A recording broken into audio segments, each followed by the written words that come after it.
पूत हमारा कतनी करे सुनाती। चाहे जीवन में तुम सदगुरु कबीर साहब की 2 पंक्ति याद करो और उनके मूल ग्रंथ की 2 पंक्ति याद करो और जीवन में उतार लो तो तुम्हारे जीवन का कल्याण है।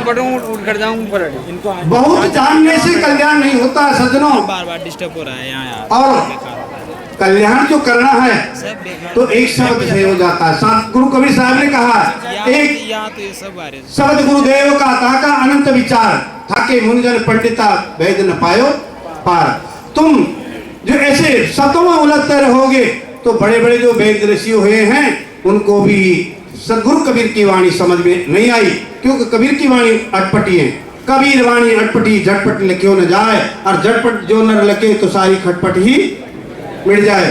तो तुम्हारी खटपट जो अंदर की जो खटपट है, कौन सी खटपट? राग देश की, और राग देश की खटपट को बंद करके और अपने आप में स्वरूप स्थिति में मस्त रहने की कला सीखे इन पार की विवेक की संतों से, तो तुम्हारे जीवन में बहुत शांति मिलेगी और वास्तविक में सदगुरु कबीर के विचारों पे आप चल रहे।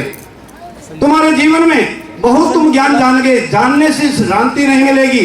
जानने से तुम्हें जो सदगुरु कबीर साहब का जो ज्ञान है वे जानने से काम नहीं आएगा, केवल जीवन में धारण करना पड़ेगा। और धारण तभी करोगे कब? जब गुरु की वाणी को सुनकर गुरु महाराज जो कहते हैं उनको विवेक पूर्वक जीवन में चलने की कोशिश करें उस पथ पर। तो सोच लो कि तुम सदगुरु कबीर साहब के अनुयायी हो, सदगुरु कबीर साहब के तुम ऊपर श्रद्धा रखते हो और उनको मान रहे हो। सदगुरु कबीर साहब कहते हैं कि तुम ऐसी करनी करो वास्तविक में तुम्हारे जीवन में वर्तमान में दुख नहीं आवे और मरने के बाद में भी तुम्हारे आत्मा को संतुष्टि मिले कि मैं अच्छा करके जा रहा हूं। जाने जाए तब भी संतुष्ट होकर जाए। और जीते जी आदमी क्या दुखी है, मरने के बाद में कैसे सुखी हो सकता है? इसीलिए साहब ने कहा कि करनी करे सो पूत बना। ऐसी करनी करो जो तुम्हें जिस शांति की जरूरत थी और जिस शांति के लिए तुम दर बदर भटक रहे हो, अनेक प्रकार के उपाय कर रहे हो, उन उपायों से छूटने का एक ही कारण कि रेणी रे तुम जीवन जीने लग जाओ, रेणी संपन्न जीवन बना लो। तुम्हारे जीवन में सोच लो इतनी शांति मिलेगी कि वास्तविक में सदगुरु कबीर साहब ने तुम्हें जो रास्ता दिया, तुम्हें मार्ग बताया, वे सच्चा मार्ग है और शांति का मार्ग है।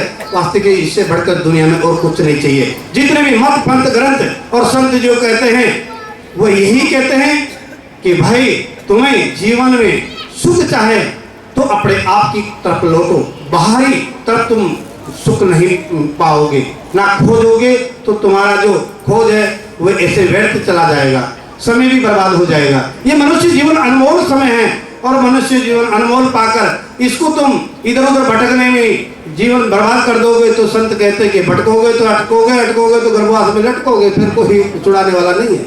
आवागमन का चक्कर मिटने वाला नहीं। कहाँ भटक रहा आदमी?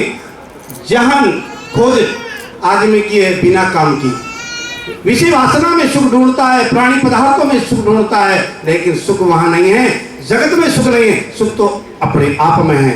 साहब ने कहा दौड़ दौड़ दौड़िया जब लग मन की दौड़ और दौड़ मन फिर भया वस्तु ठोर की।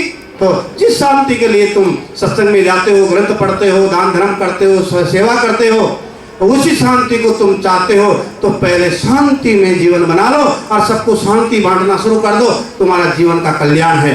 इतना कहकर मेरी वाणी को यही विराम देता हूँ। बोले सदगुरु कबीर साहब की। तो साहब कह रहे हैं कि करनी करे सो पूत हमारा कतनी करे सुनाती, रहनी रहे सो गौरव हमारा हम रहने के साथी। वही हमारा गुरु है और उनका साथ में निभा सकता हूँ जीवन भर, क्योंकि घटवासी जो चेतन देव है यही काया वीर कबीर है, वे तुम्हारे साथी है।